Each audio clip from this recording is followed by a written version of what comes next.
¿Qué tal? ¿Cómo les va? Bienvenidos a un espacio geográfico. En esta ocasión traemos una nueva charla con los compañeros de Observatorio CITE, en donde lo que vamos a hacer es desarrollar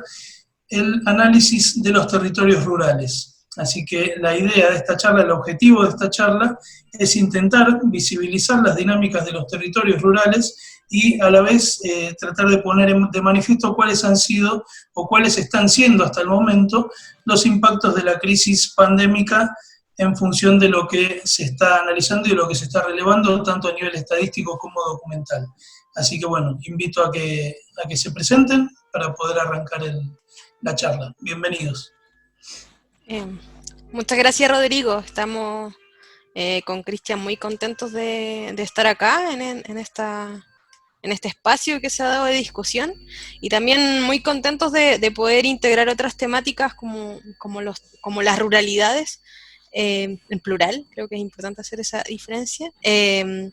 para poder analizarlas y quizás darle un poco más de visibilidad. Generalmente son territorios que hoy en día dejan de estar de repente en el análisis. Bueno, mi nombre es Natalia Bernal, soy licenciada en Antropología de parte académica, y actualmente estoy estudiando un magíster en Desarrollo Rural en la Universidad Austral en la ciudad de Valdivia. En teoría, pero debido a la pandemia estoy en clases online en Santiago, que era mi lugar de habitación. Así que, como lo conversábamos un poquito antes, el tema, estoy haciendo el análisis desde vivir en Santiago, metrópoli principal de Chile. Eso es importante. Bueno, mi interés por los territorios rurales justamente creo que nace también de una vuelta a entender, poder analizar y poder darle un espacio a territorios que actualmente y desde ya hace bastante tiempo han sido relegados del análisis, y cuyo enfoque siempre ha sido hoy en día desde la ciudad. O sea, como analizamos el habitar como la ciudad, y desde ahí queremos entender a los territorios rurales, lo que nos produce como una cierta contradicción académica, que es muy difícil de saltar. Creo que aquí también quiero hacer como de mi experiencia, mi proceso también es de lograr en algún momento no vivir en las ciudades. También es como parte de lo que me gustaría realizar, y poder realmente hacer los análisis no desde Santiago, sino desde el campo, en particular en la zona austral de Chile. Creo que en ese sentido también el tema que me gusta integrar desde lo urbano quizás es los temas de participación. O sea, cómo en el fondo lograr que activar ciertas dinámicas en territorios que son mucho más dispersos y que tienen otras características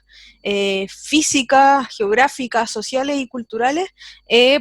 para que ellas en el fondo puedan tomar sus propias decisiones respecto a los territorios que habitan. Creo que muchas veces el campo y la ruralidad ha estado acompañadas de un asistencialismo estatal, que ha generado que cada vez la participación de los campesinos, campesinas y otros actores que residen en las ruralidades, pueblos indígenas también, cada vez estén más relegados. Hola Rodrigo, hola Natalia, soy Cristian Muñoz, soy geógrafo de la Universidad de Chile, también colaboro con CITE. Me desempeño hoy en día trabajando en elementos de declaración de impacto ambiental para diversos proyectos. Sin embargo, en una vida pasada, como ya he dicho anteriormente, estuve trabajando en la academia, principalmente en investigaciones, en fondos de investigación asociados a, podemos decirlo, a conflictos en la ruralidad, sobre todo en función de los commodities, y los commodities entendidos como aquellos recursos clave que generan o que impulsan distintas actividades productivas que a su vez traen consigo distintos cambios territoriales que influyen tanto en la concepción del entendimiento del territorio como en las formas de vida de quienes lo habitan. En este sentido, dentro de esa experiencia con estos habitantes rurales, en el sur de Chile también puedo estar o poder visibilizar o poder trabajar también con ellos de manera muy cercana su percepción de la ruralidad, de los factores económicos, de sus factores de modos de vida, de los elementos de cómo percibir el ambiente, la naturaleza o los recursos naturales y sus dinámicas conjuntas con ellos. En este sentido, las metodologías participativas, en específico las cartografías participativas, permiten el ejercicio de hacer una estrategia, una forma de contrainformación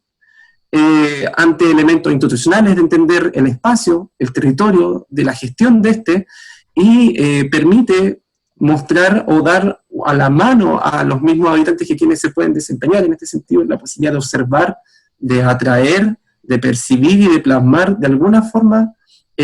su hábitat, su entendimiento,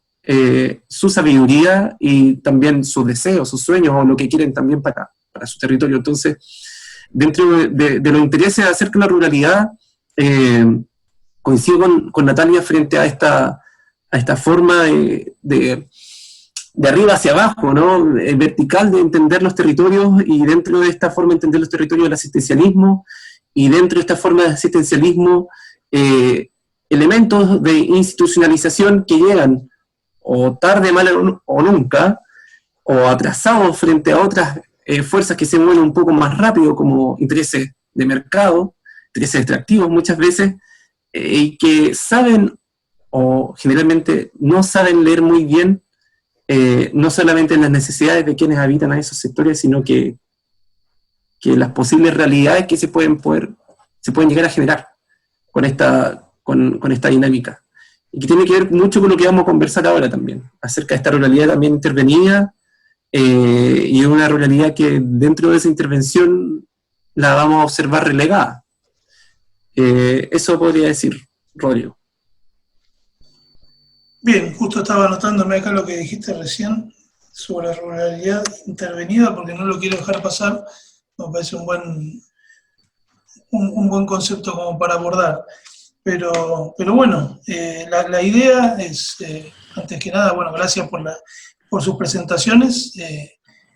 Son campos de investigación que por lo general siempre están como por detrás de los estudios urbanos, ¿no? Es como que en la geografía lo que prima siempre es el estudio urbano o las cuestiones de problemáticas sociales urbanas, y muchas veces es necesario también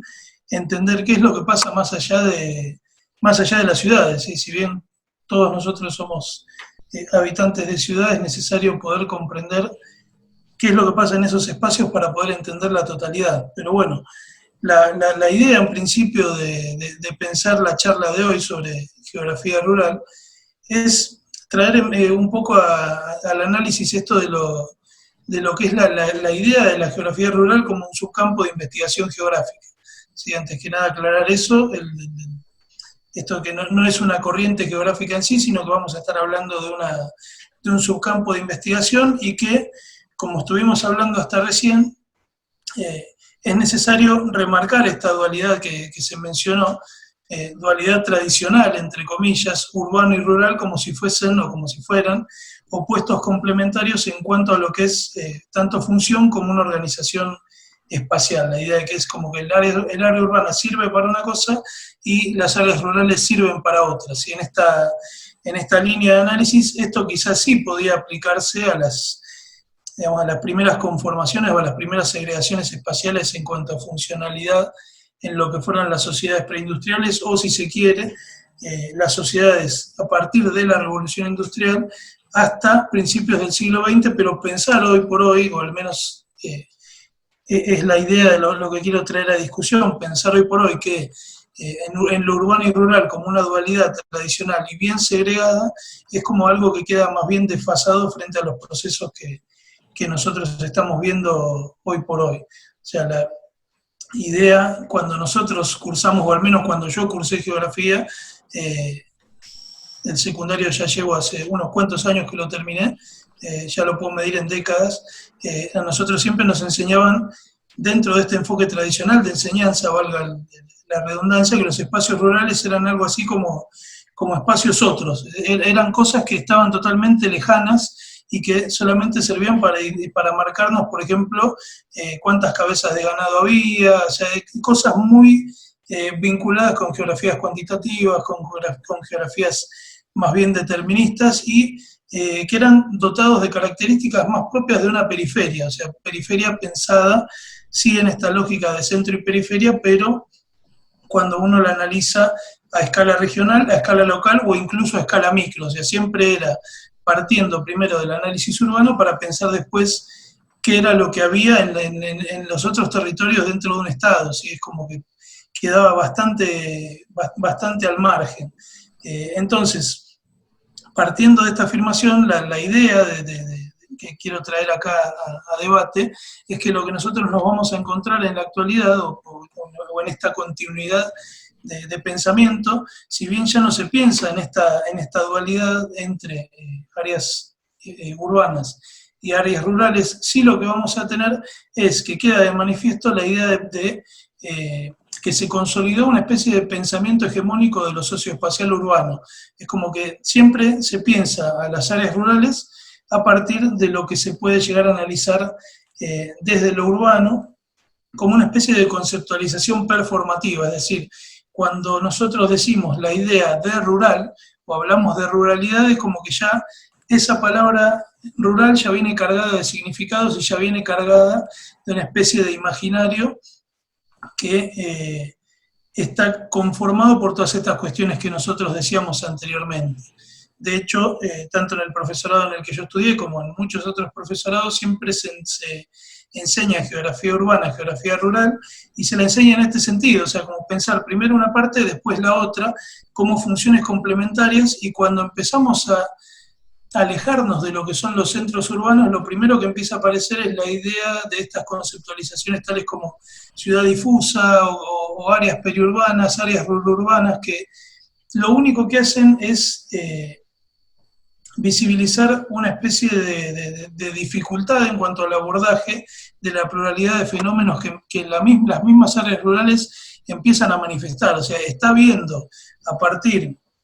del último tercio del siglo XX una serie de modificaciones en los espacios rurales que no están siendo capaces de ser comprendidas dentro de este estudio urbano-rural, sino que se empiezan a pensar como extensiones de las áreas urbanas y no como transformaciones propias de las áreas rurales que las impulsan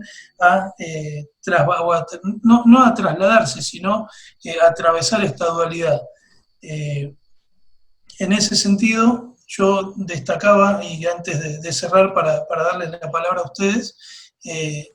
que en estos espacios rurales se vienen dando, en estos últimos 50 años,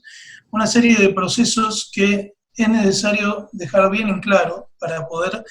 entender de qué es lo que vamos a hablar, porque si no vamos a estar hablando de urbano y rural como al menos como me lo enseñaron a mí hace ya casi 20 años. En primer lugar, la idea de que estamos en un mundo globalizado y que está dominado por el capitalismo neoliberal, y que a partir de ahí lo que aparece es un triple proceso. Si la primera pata de ese proceso, o el primer pilar de ese proceso, es lo que vendría a denominarse como la suburbanización de las élites, la relocalización de oficinas, la relocalización de centrales de fábricas que antiguamente estaban en el casco urbano. Esto es cuando se produce la expansión de la infraestructura vial, sobre todo, la idea de que las áreas residenciales ya dejan de ser necesarias en las áreas urbanas y empiezan ya a expandirse o empiezan a trasladarse hacia las áreas rurales. Lo mismo empieza a ocurrir con las fábricas, eso como primera parte del proceso. Como una segunda parte, lo que nosotros vamos a tener es la idea del crecimiento de las ciudades intermedias, y también la transformación sustancial de estos espacios rurales. Y no es lo que decíamos antes, no es solo el tema de que las ciudades crecen, sino que lo que vamos a tener es que hay áreas rurales que se empiezan a transformar cualitativamente y que por ahí, sin perder la funcionalidad característica, empiezan a adquirir características, valga otra vez la redundancia, propias de ciudades. Y en ese sentido es donde surge esta palabra, que es lo que nosotros conocemos como neoruralidades, las nuevas formas de lo rural, pero que también esa palabra, ese concepto de neoruralidad, lo que hace es obliterar, tapar los procesos que realmente están ocurriendo. O sea, no es solo esta suburbanización de las élites, no es solo el crecimiento y la transformación propiamente dicho de las áreas rurales, sino también que empieza a aparecer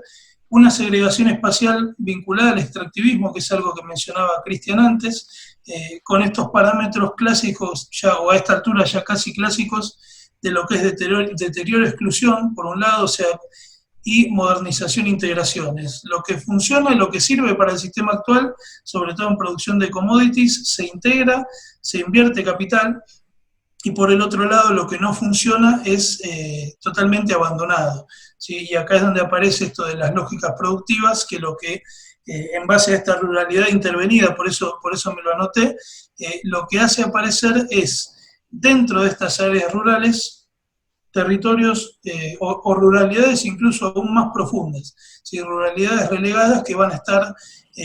en último término, centradas en pequeños propietarios o en agriculturas familiares de subsistencia que quedan completamente marginadas y completamente en situación de vulnerabilidad frente al avance de este proceso que viene por el otro lado, que es la concentración de tierras y capitales,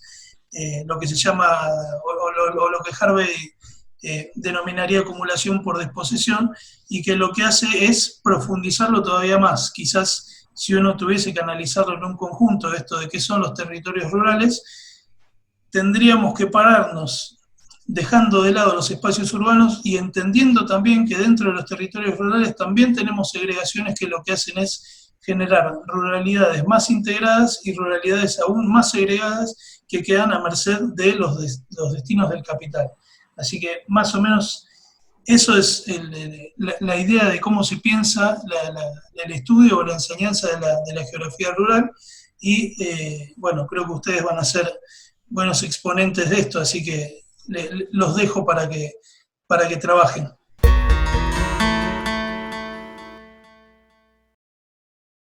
Bueno, respondiendo un poco a como las cuestiones que plantea Rodrigo, que son bastante y creo que son bien estructurantes de cómo son las ruralidades hoy en día. Nosotros con Cristian y con otras compañeras y compañeros en Observatorio CITE hace un tiempo venimos, hace bastante poco tiempo en realidad, a partir de este año, hemos intentado avanzar un poco en la comprensión del concepto de ruralidad relegada, que era un poco lo que nos mencionaba Rodrigo anteriormente. Sin embargo, siempre nos nace la cuestión de qué significa ser relegado y qué significa la ruralidad también en ese sentido. Inmediatamente cabe la cuestión de preguntarse en relación a esta hegemonía de lo urbano sobre lo rural, si existe una ruralidad relegada o finalmente todas las ruralidades terminan siendo relegadas. Creo que esa es como una cuestión central que nos preguntamos. Y de ahí, obviamente, dentro de esa variedad de ruralidades, existen muchas otras que también hay escalas de marginación que tienen respecto a la institucionalidad, al acceso a servicios o otras temáticas que las van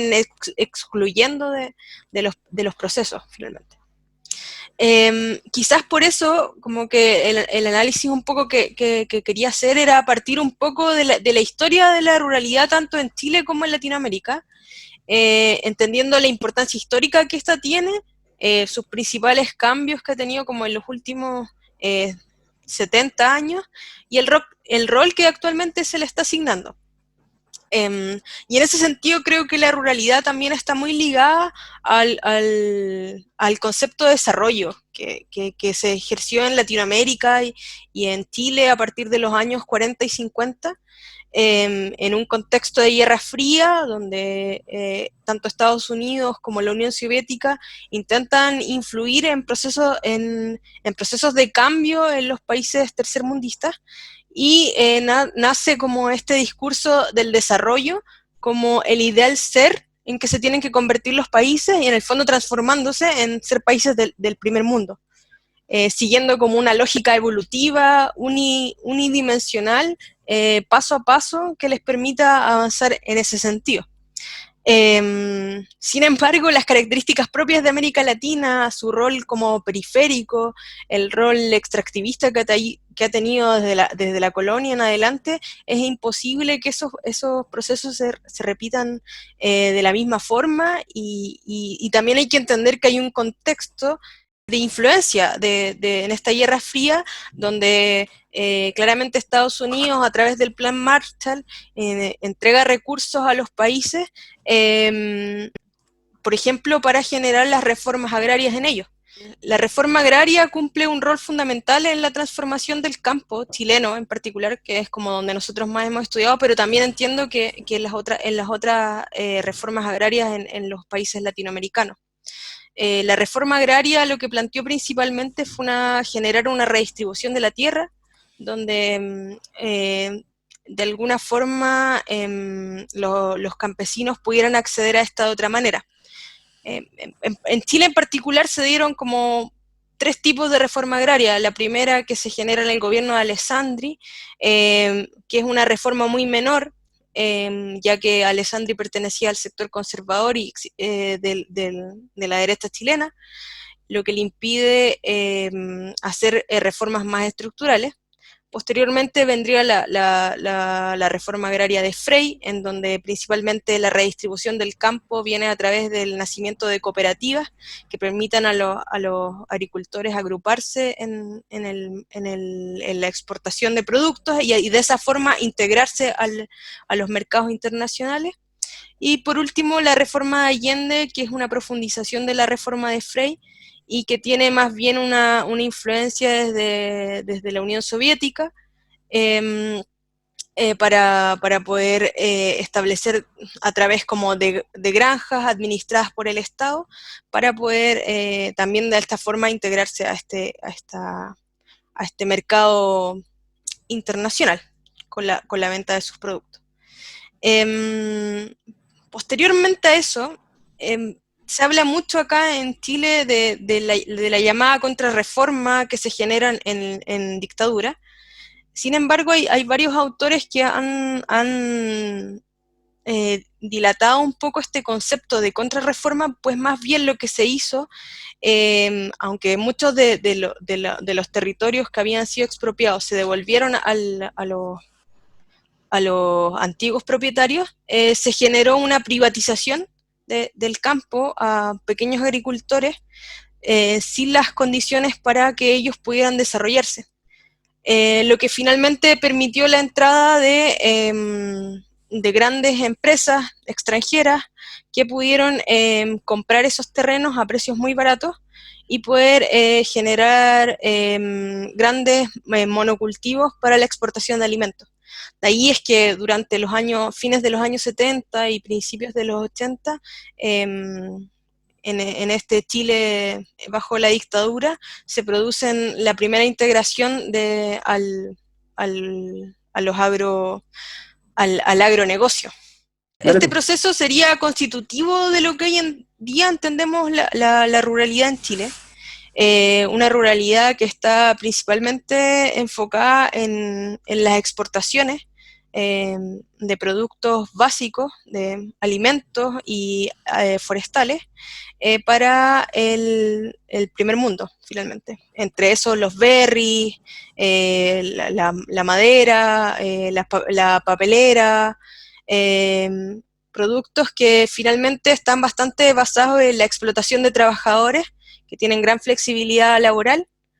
sueldos muy bajos. Es notable en este sentido, por ejemplo, el caso de las temporeras, que tiene que ver con la integración de la mujer rural al trabajo, pero un trabajo bastante precarizado. Y en el fondo va estructurando cómo es la ruralidad tanto chilena como latinoamericana hasta el día de hoy. En el nombre del desarrollo. Creo que eso es importante. O sea, todo este proceso se dio en el nombre de poder modernizar el campo y lograr convertirnos en los campos del primer mundo. Y con todas las contradicciones que eso indica para la población rural. Los habitantes de los campos latinoamericanos pareciera que no hay mejoras en su bienestar, se mantienen estas lógicas de exclusión, de menor acceso a la educación, a la salud, a la recreación, grandes índices de pobreza, y a la vez también con procesos de expulsión de sus territorios, ya que muchas veces no existe tampoco en este espacio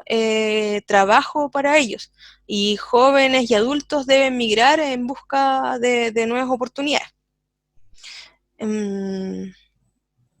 Eso. En este sentido, la ruralidad no podemos también, no ha sido un proceso como único, sino que también se va configurando y va gestando procesos históricos particulares. También dentro de esto no es como que se asuma la ruralidad como una única, sino también empiezan también a generarse procesos de resistencia, en que la ciudadanía, a través de complejos procesos políticos y económicos, se va oponiendo a la entrada del capital que tiene la ruralidad. En Chile, por ejemplo, está el caso de Hidroaicén, que fue una represa que se quiso instalar en la Patagonia, Freirina, que tiene que ver con la instalación de un matadero de cerdos, Ralco, que también es una represa que tiene algo muy interesante ahí, que fue una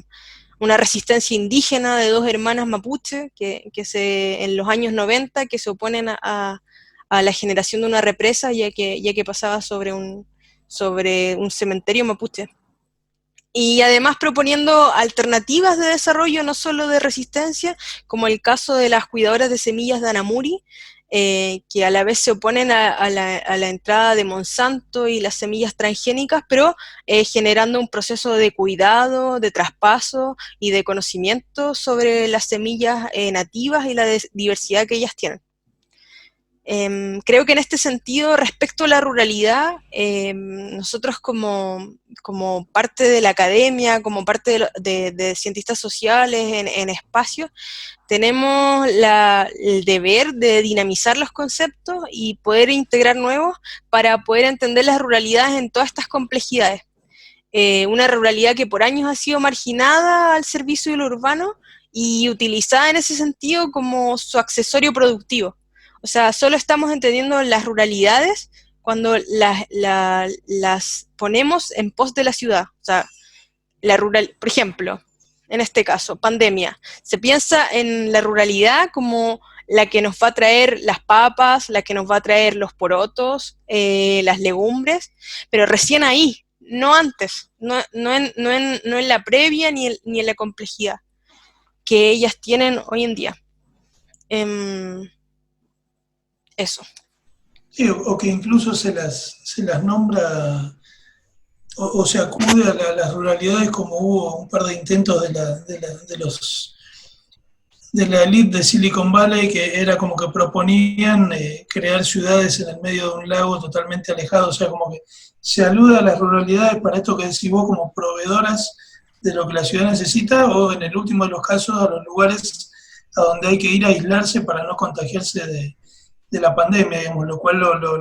vuelve la metáfora de desierto, si se quiere, conceptualmente, esta idea de territorios vacíos, pero bueno, sí, es claro lo que decís. Sí, claro, yo creo que ahí tiene mucha relación con lo que tú decías de la acumulación por desposesión. Finalmente, la vaciamos del sentido de que hay un habitar de por medio y la convertimos en territorio para el capital. Y donde entra el capital, está entrando el mercado, y entra a través del Estado finalmente, porque es el Estado este gran facilitador de las entradas de capitales, y ahí es cuando la ruralidad toma importancia. Pero todo lo que hay en ella, la diversidad, es invisibilizada para que sea mucho más fácil ese acceso. Por ejemplo, en el caso de la energía chilena, es notable cómo hoy en día se está hablando de energía sustentable, pero una planta de energía instalada en plena ruralidad de de aerogeneradores de 300 metros de altura, de casi 90 aerogeneradores, te genera un impacto. Y ese impacto está en un territorio, en una localidad, con habitantes, con una naturaleza, con una serie de dinámicas, y que si tú pones e instalas esa planta ahí, te genera una serie de repercusiones. Pero ¿para quién es esa energía? ¿Para quienes habitan el territorio? ¿O es para las mineras del norte que son las que van a generar el capital? Entonces, es una ruralidad puesta, incluso yo diría que más allá para lo urbano, una ruralidad puesta para el capital, y el capital es quien va guiando esa dinámica. Y por eso cuando antes mencionabas lo de en pos del progreso, que es muchas veces el discurso que se utiliza, es lo que este progreso es, creo que esto lo va a trabajar Cristian también, es el progreso a costa de qué o el progreso para quién. Cuando muchas veces se habla de desarrollo, se habla de crecimiento, esos dos conceptos que muchas veces tienden a tomarse como uno, pero que son bien disímiles, estas son las situaciones en las cuales se muestra cuál es esa diferencia. O sea, se puede producir un crecimiento, bien, pero el crecimiento para quién y el desarrollo para quién. O sea, la selectividad que se genera en estos procesos, y más máxime cuando se entregan estos territorios hacia la producción o hacia los cultivos vinculados al mercado externo. O sea, creo que está pasando mucho con la soja principalmente, al menos en Argentina, que estamos yendo hacia un modelo que se replica en otros lugares del mundo, en donde quizás hay países que son primeros productores de algodón o primeros productores de cacao, de caucho, de la Hevea brasiliensis, y después cuando vas a la balanza te das cuenta que quizás son el número uno en producción de caucho, pero tienen que importar el 90% del alimento. Entonces vos decís, bueno, ¿para quién producimos y cuál es el rol que se le da a esta ruralidad? Así que en ese sentido creo que Cristian nos va a ilustrar bastante.